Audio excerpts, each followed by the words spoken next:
बिस्मिल्लाहिर्रहमानिर्रहीम। अस्सलाम वालेकुम। मैं जलील खान कोलाची, आप मेरे यूट्यूब चैनल देख रहे हैं। गुज़रे वाला पाकिस्तान के सियासी मंजरनामे में कुछ इंतहाई अहम तरीन चीज़ें जो कि आप तक पहुँचानी है। सबसे बड़ी खबर यह है कि इमरान खान आज सुरखरू हो गए। उसकी वजह यह है कि इमरान खान हमेशा, ये उनके बदतरीन जो दुश्मन हैं, जो मुखालिफ हैं, वो भी जानते हैं कि खान जिस चीज़ के ऊपर डट जाए, चाहे उसका नुकसान हो, उसका फ़ायदा हो, वो बाद में देखा जाएगा, लेकिन वो डट जाता है। उन्होंने कहा कि ये हुकूमत जाली है, हम इस हुकूमत को नहीं मानते, हम इसको चैलेंज करेंगे। ऐसा ही हुआ। इस्लामाबाद के 3 हलके, ये ज़ाहिर सी बात है, अगर कैपिटल के 3 हलके वो वापस आ जाते हैं तो फिर जाहिर है बाकी तो सारी हुकूमत फिर ऑटोमेटिकली वापस आ जाएगी, यानी फिर बाकियों का मसला नहीं है मेरे ख्याल में। 3 हलके जिसमें पाकिस्तान तहरीक इंसाफ के तीनों उम्मीदवार जीते हुए थे। शुएब शाहीन साहब थे, अली बुखारी थे, आमिर मुगल साहब थे। फॉर्म 47 के थ्रू इनको हरवाकर पाकिस्तान मुस्लिम लीग नून के तीनों उम्मीदवारों को जितवाया गया। इलेक्शनल ट्रिब्यूनल में चले गए, इस्लामाबाद हाई कोर्ट के अंदर चले गए। कल इस्लामाबाद हाई कोर्ट के अंदर समाअत है। इलेक्शनल ट्रिब्यूनल के जो जज हैं जस्टिस तारिक महमूद जहांगीरी साहब, वो समाअत करेंगे। खबर ये नहीं है, खबर अच्छा, ये तारिक महमूद जहांगीरी साहब ने इलेक्शन कमीशनर तमाम उम्मीदवारों से, जीतने वाले या फिर हारने वालों से, फॉर्म 45 और फॉर्म 46 मंगवा लिए हैं। ये कल इसके ऊपर समाअत होगी। खबर और है, खबर यह है कि आज डॉन न्यूज ने खबर दी है कि जो ऑडिट रिपोर्ट आई है मुस्लिम लीग नून की, इलेक्शन कमीशन की, इन तमाम जीतने वाले उम्मीदवारों की, आप ये भी कह सकते हैं, उस ऑडिट यानी इनकी अपनी ऑडिट रिपोर्ट जो आई है, उस ऑडिट रिपोर्ट के मुताबिक पाकिस्तान मुस्लिम लीग नून के तीनों उम्मीदवार दूसरे नंबर पर आते हैं, जबकि पहले नंबर पर पाकिस्तान तहरीक इंसाफ के उम्मीदवार हैं। अब जब ये कल ऑडिट रिपोर्ट तारिक महमूद जहांगीरी साहब के सामने पेश होगी तो फिर क्या फैसला होगा।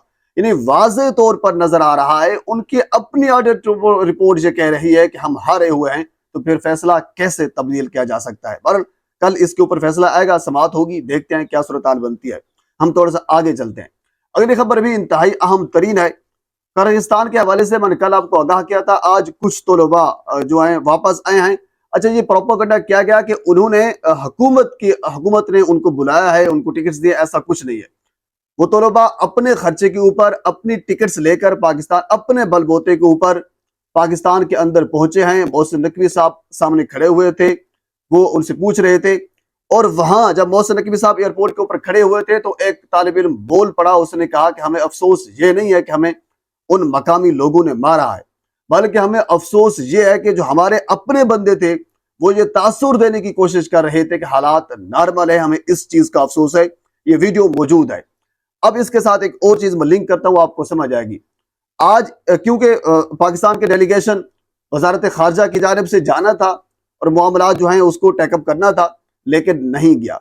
उसके बाद फिर इसहाक डार, अता तारड़, अमीर मकाम, इन सभी ने एक प्रेस कॉन्फ्रेंस की है और प्रेस कॉन्फ्रेंस के अंदर यह कहा गया है कि बेसिकली हमें किर्गिस्तान की हुकूमत की जानिब से यह कहा गया है कि आप ना आए। अगर आप किर्गिस्तान आएंगे तो अपोजिशन के सामने हमारी बेइज्जती होगी, तो लिहाजा आप ना आए। तो इसकी वजह से हमारा दौरा जो है वो मनसूख हुआ है। अच्छा, इसके ऊपर 2 हमारे सीनियर जर्नलिस्ट हैं, उन्होंने कुछ खबरें दी हैं, वो आपके मैं सामने रखता हूं।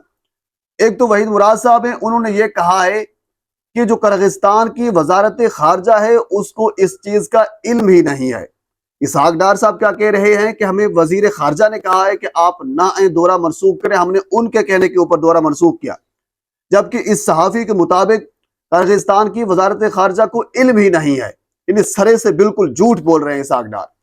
दूसरी बात यह है कि जुबैर अली खान साहब हैं, उन्होंने ये कहा है कि किर्गिस्तान के 3 वज़रा हैं जिनको बाकायदा तौर पर मना कर दिया गया है कि आप किर्गिस्तान में ना आए। यानी ये सूरत हाल है पाकिस्तान की।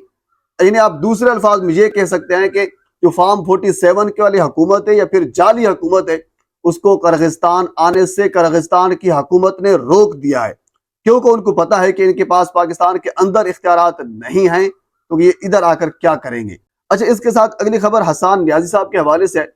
आज उनको एटीसी अदालत में पेश किया गया, वकला की बड़ी तादाद वहां पे मौजूद थी, नारेबाजी भी की गई, लेकिन शाकिर रवान साहब हमारे एक सीनियर जर्नलिस्ट हैं, उनके मुताबिक इन जो जिस कस्टडी में हैं एहसान नियाजी साहब, उनके ऊपर बदतरीन किस्म का तशद्दुद किया जा रहा है। یہ بہت بڑی خبر ہے اور انتہائی افسوسناک خبر ہے۔ اچھا، اس کے ساتھ ہم آگے چلتے ہیں۔ آج ملتان کے اندر بیرسٹر تیمور ملک صاحب جو ہیں وہ الیکشن لڑ رہے ہیں۔ حالانکہ ایک بڑی دلچسپ خبر، میں نے ٹویٹر کے اوپر اس چیز کو ٹویٹ بھی کیا تھا، اس وقت خواجہ آصف اور باقی پاکستان مسلم لیگ نون کے جو وزراء ہیں وہ ہمیں کہتے ہوئے نظر آتے ہیں کہ مریم نواز صاحبہ کی جو پرفارمنس ہے اس سے اپوزیشن جل رہی ہے، بہت بڑا وہ پرفارم کر رہی ہیں، اس نے یہ کر دیا، اس نے وہ کر دیا۔ تو پھر میرا سادہ سا سوال ہے، اور مسلم لیگ نون کا ہمیشہ سے یہ موقف بھی رہا ہے کہ پنجاب مسلم لیگ نون کا گڑھ ہے، تو ملتان جو ہے وہ پنجاب کے اندر نہیں آتا؟ کیا ملتان گلگت کے اندر ہے؟ ملتان KPK کے اندر ہے؟ سوال یہ ہے کہ آپ کا ملتان کے اندر امیدوار کیوں نہیں ہے؟ وجہ یہی ہے نا، نوبت آپ کو آئی ہوگی کہ اگر پیپلز پارٹی کا امیدوار بھی ہوگا، مسلم لیگ نون کا امیدوار بھی ہوگا، تو پھر ظاہر ہے ہم واضح طور پر ہار جائیں گے۔ اس سے یہ ہوگا کہ ہو سکتا ہے ہم اس کو مقابلہ کر سکیں، اس کو کمپیٹ کر سکیں۔ تو بہرحال گیلانی صاحب جو ہے ان کے مقابلے میں ہیں، اور بیرسٹر تیمور ملک صاحب پاکستان تحریک انصاف کے حمایت یافتہ امیدوار ہیں، جبکہ پاکستان تحریک انصاف ابھی سے کچھ جگہوں کے اوپر دھاندلی کی اطلاعات بھی دے رہی ہے، جس میں انہوں نے UC 91 ہے میرے خیال میں، اس میں انہوں نے یہ کہا ہے کہ وہاں پہ لوگوں کے شناختی کارڈ چھینے گئے۔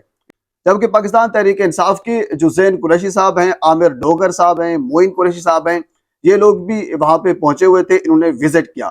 وجہ یہ ہے کہ اس وقت یہ نہیں فکر کسی کو کہ ٹکٹ اس کے پاس کہ ہم نے لڑنا تھا، یہ کرنا تھا، وہ نہیں کرنا تھا۔